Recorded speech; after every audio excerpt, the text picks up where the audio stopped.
নমস্কার। এই গাছটি দেখতে পাচ্ছেন সাদা হালকা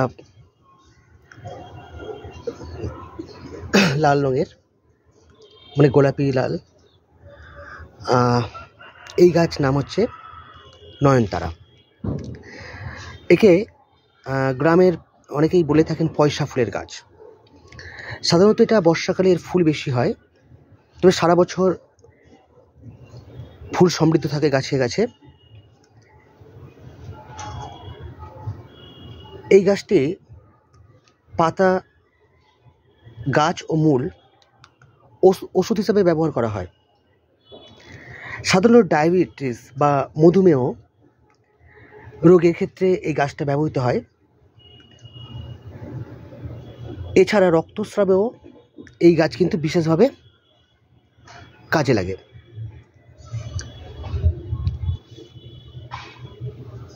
অত্যধিক যাদের রক্তস্রাব হয়, রাত্রে ঠান্ডা কিংবা গরম জলে ভিজিয়ে রেখে পরের দিন যদি ছেঁকে খাওয়া যায়, সেক্ষেত্রে কিন্তু ওই জল উপকার লাগবে।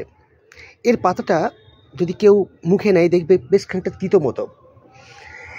এর কাঁচা পাতা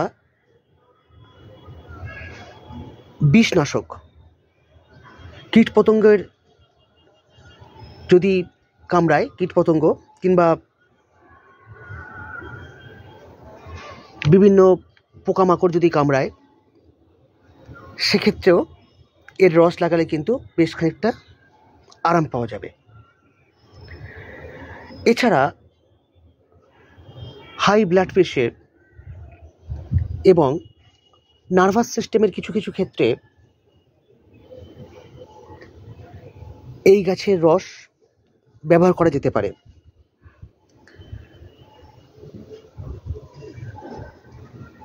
প্রথমে বলেছি এটা কিন্তু বেশ খানিকটা তেতো মতো।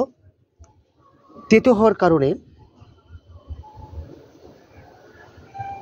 যদি এই গাছের 2 গ্রাম শুকনো এর পাতা নিয়ে যদি কেউ বেটে খায়, সেক্ষেত্রে কিন্তু যে ব্লাডের মধ্যে যে সুগার থাকে তা কিন্তু নিরাময় হয়। তবে এক্ষেত্রে একটু মনে রাখতে হবে, বয়স্ক এবং ছোটদের ক্ষেত্রে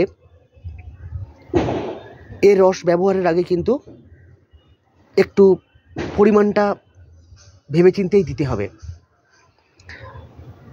এই গাছটা আমাদের সবার পরিচিত, সকলেই চিনি জানি, নয়নতারা গাছ। আজকে এই পর্যন্ত। ভিডিওটা ভালো লাগলে লাইক করবেন, শেয়ার করবেন এবং কমেন্ট সেকশনে আপনাদের মতামত অবশ্যই জানাবেন। ধন্যবাদ।